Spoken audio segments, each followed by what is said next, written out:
দর্শক আসসালামু আলাইকুম। আজকে খুবই খুবই গুরুত্বপূর্ণ ভিডিও, সবাই দয়া করে দেখবেন। আজকে খুবই গুরুত্বপূর্ণ একটা বিষয় নিয়ে কথা বলবো। এর আগে আমি একটা ভিডিও বানিয়েছিলাম ধূমপান নিয়ে। তো ধূমপান নিয়ে ভিডিও বানানোর ফলে একজন ভাই কমেন্টস করেছিল, ধূমপান নিয়ে ভিডিও বানিয়েছেন, পারলে সুদ নিয়ে একটি ভিডিও বানান।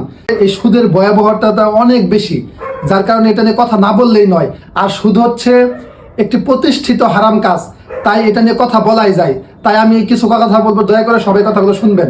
কুরআন হাদিসে সুদের যে ভয়াবহতা বর্ণনা করা হয়েছে, তার মধ্যে হচ্ছে সুদের ৭৩টা গুনাহ রয়েছে। তার মধ্যে সর্বনিম্ন যে গুনাহটা হচ্ছে আপন মায়ের সাথে জেনা করার সমান।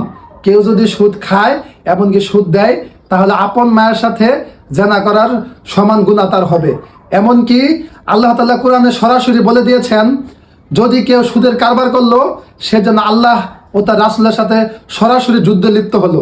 সুতরাং একজন মুসলমান হিসাবে এই দুইটা বিষয় উপলব্ধি করলে বোঝা যায় এই সুদের ভয়াবহতাটা কতটা গভীর। সুতরাং আর বেশি কিছু বলা দরকার নাই। এই সুদের বিষয়ে অনেক হাদিস, অনেক কথা, অনেক বক্তারা অনেক কথা বলেছে। আমি নতুন করে ভয়াবহতার বর্ণনা করব না। তবে আমি আজকে যে সুদ খায় তাকে নিয়ে কথা বলবো না, যারা সুদি করে, যারা সুদ দেয় তাদেরকে নিয়ে কথা বলবো। কারণ যারা তো সুদ দেয় তারা তো লুভে পড়ে, তারা তো আল্লাহ রাসূলকে ভুলে একদম তারা সুদের কারবার করে। আর যারা কিছু মানুষ আছে, মানুষ ইচ্ছা করে সুদি করে, তাদেরকে নিয়ে কথা বলা দরকার। কারণ অপরাধ তো দুইটা সমান, পাপ তো দুইটাই সমান। এখন আমাদেরকে এই সুদ যে এত ভয়াবহ, কোরআন হাদিসে এত ভয়াবহ, তারপর আজকে সমাজে এটা একদম হালালের মতো হয়ে গেছে। এটা কিভাবে হলো আসলে প্রত্যেকটা মানুষের জানা উচিত। আমাদেরকে এই সুদটা একদম হালালের মতো করে ফেলা হয়েছে দুইটি বিষয় উল্লেখ করে। একটি হচ্ছে ব্যাংকের কথা সবাই বলে যে ব্যাংকের লেনদেন করলে, ব্যাংকের লেনদেনের সাথে সবাই আমরা সুদের সাথে জড়িয়ে গেছি। আসলে কিন্তু তা না। এখন দেখা গেছে ব্যাংকে লেনদেন করতে মানুষ বাধ্য। যারা কোটি কোটি টাকা লেনদেন করে তাদেরকে অবশ্যই ব্যাংকের সাথে লেনদেন করতেই হবে। এখন আপনাদের কিন্তু যাচাই করতে হবে কোন ব্যাংক সুদমুক্ত আছে। বাংলাদেশে কিন্তু সুদমুক্ত ব্যাংক আছে, সেটা মনে মনে নিয়ত করে যে আমি সুদমুক্ত ব্যাংকে লেনদেন করব, তাহলে কিন্তু আল্লাহ তাআলা কবুল করে নেবেন। আল্লাহ তাআলা কিন্তু মনের কথা জানেন। আপনি যে সুদমুক্ত লেনদেন করতে চাচ্ছেন, এটা উসিলা করে হলে আল্লাহ তাআলা আপনাকে ক্ষমা করে দিবেন। আর দ্বিতীয়ত কথাটা হচ্ছে, যেটার কারণে আজকে সমাজে সুদটা ওপেন হয়ে গেছে, প্রচলিত হয়ে গেছে, সেটা হচ্ছে বিপদে পড়লে টাকা কে দিবে, এটা বলে কিন্তু আসলে সুদকে হালালের মতো করে ফেলা হয়েছে। আসলেও আমি আজকে একটা কথা বলবো, বিপদে পড়ে কয়জন সুদি করে?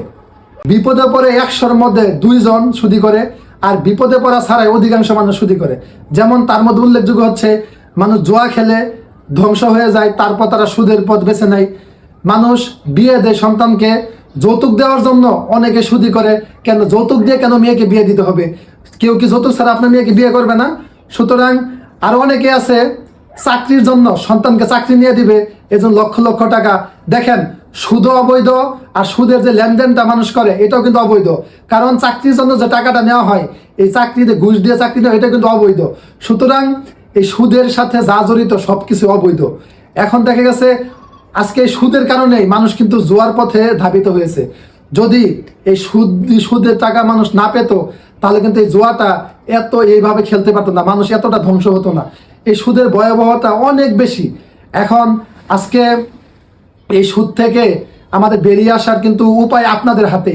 আমরা যদি মনে করি আমরা সুদি করে বাড়ি গাড়ি করবো না, আমরা সুদি করে সন্তানকে বিয়ে দিব না, আমরা সুদি করে আমরা গাড়ি বাড়ি করবো না, আমরা সুদি করে ঘুষ দিয়ে সন্তানকে চাকরি নিয়ে দিব না, তাহলে কিন্তু সমাজ থেকে সুদের উপদ্রবটা কমে যাবে। আর যে সকল মানুষ বিপদে পড়বে, এখন যদি আমরা সুদের লেনদেন না থাকে, মানুষ যদি এই সকল কারণে এই যে সুদি করে অনেকে জমি রাখে, যদি এই সব কাজ না করে, তাহলে কিন্তু যাদের টাকা আছে তাদের টাকা কিন্তু পড়ে থাকবে। তখন তার ইচ্ছা করে মানুষকে হেল্প করবে। এখন মানুষকে হেল্প করতে গেলে আরেকটা সমস্যার মধ্যে মানুষ পড়ে, সেটা হচ্ছে, সেই বিষয়টা আমি কথা বলি, সেটা হচ্ছে টাকা নিলে মানুষ দিতে চায় না। সেটা থেকেও কিন্তু ইসলামিক উপায়, উত্তরণের উপায় আছে। আপনারা যদি মনে করেন না আমি তাকে টাকা দিলে পাবো না, এরকম যদি কিছু লোক থাকে, আপনারা তাদের কাছ থেকে জমি কিংবা স্বর্ণ অলংকার কিংবা মোবাইল যা কিছু আছে, তার মূল্য যা কিছু আছে, সেটা আপনারা বন্ধক নেন। আপনারা বন্ধক নিয়ে তাকে হেল্প করেন, কিছু সাক্ষী রাখেন, কিছু প্রমাণ রাখেন। নির্দিষ্ট সময় অনুযায়ী যদি সে টাকা না দেয়, তাহলে সেটা বিক্রি করে যদি বেশি হয়, আপনার আসল টাকা রেখে বাড়তি টাকাটা তাকে দিয়ে দেন। এটাই হচ্ছে, যদি আমরা এরকম করি তাহলে আমরা সমাজ থেকে কিন্তু এই সুদের ভয়াবহ গুণা থেকে আমরা সমাজের প্রত্যেকটা মানুষের মুক্তি পাবো, এবং কি আমরা একটা সুন্দর সুশৃঙ্খল সুদমুক্ত সমাজ প্রতিষ্ঠা করতে পারবো। দর্শক, এই সুদের ভয়াবহতা এমনই, পৃথিবীতে অনেক মানুষ এই সুদের শাস্তি পেয়ে যায়। যেমন ধরেন, কিছুদিন যারা সুদ খায়, সুদ দেয়, তারা কিছুদিন দেখা যায় তারা অনেকে আছে কিছুদিন সুখে থাকে, মনে হয় অনেক সুখে আছে, কিন্তু এই পৃথিবীতে তারা কোনো না কোনো ভাবে ভয়ঙ্করভাবে ক্ষতিগ্রস্ত হয়। মানুষ মূলত ধ্বংস হয় আমরা জানি জুয়া ও নেশা করার কারণে, কিন্তু সুদি দেওয়ার কারণে অনেকে ধ্বংস হয়েছে, এটা আমার চোখে দেখা। তারা শুধু কারণে অকারণে টাকা সুদি করে, তারা সুদি খায়ও না, তারা জুয়াও খেলে না, তারা নেশাও করে না, তারা পরক্রিয়াও করে না, কারণে অকারণে তারা শুধু সুদি করে। আসলেও এটার ভয়াবহতা হচ্ছে যে সুদি করে আর যে সুদি খায়। এটা আমাদের মনে রাখতে হবে, আমি যে সুদ করতেছি, আমি যে সুদে টাকা নিচ্ছি, এটাও তো সমানই অপরাধ। আল্লাহ ও তার রাসূল যেমন বলেছেন, এটা যে খাবে, এটা যে নিবে, আর এটা যে লিখবে, আর এটার যে সাক্ষী থাকবে, সবারই এটা সমান অপরাধ। এই বিষয়টা যদি আমরা মুসলমান হিসেবে উপলব্ধি করি, তাহলে কিন্তু আমরা এই সুদের ভয়াবহতা থেকে নিশ্চিত আমাদের সমাজকে মুক্ত করতে পারবো, আমরা এই সুদ থেকে নিজেরা মুক্ত থাকতে পারবো। দর্শক, আরেকটা কথা বলি, আমি নিজেও একসময় এই সুদের সাথে ওতপ্রোতভাবে জড়িত ছিলাম। আমি যাদের সাথে এই সুদের লেনদেন করেছি, আজকের এই ভিডিওর মাধ্যমে তাদের কাছে ক্ষমা চেয়ে নিচ্ছি। তারা আমাকে মন থেকে ক্ষমা করে দিবেন। আমি আল্লাহ তাআলার কাছে প্রতিনিয়ত এজন্য ক্ষমা চাই, তওবা করি। আমি মৃত্যুর আগ পর্যন্ত আর কোনো দিন এই সুদের সাথে জড়িত হব না।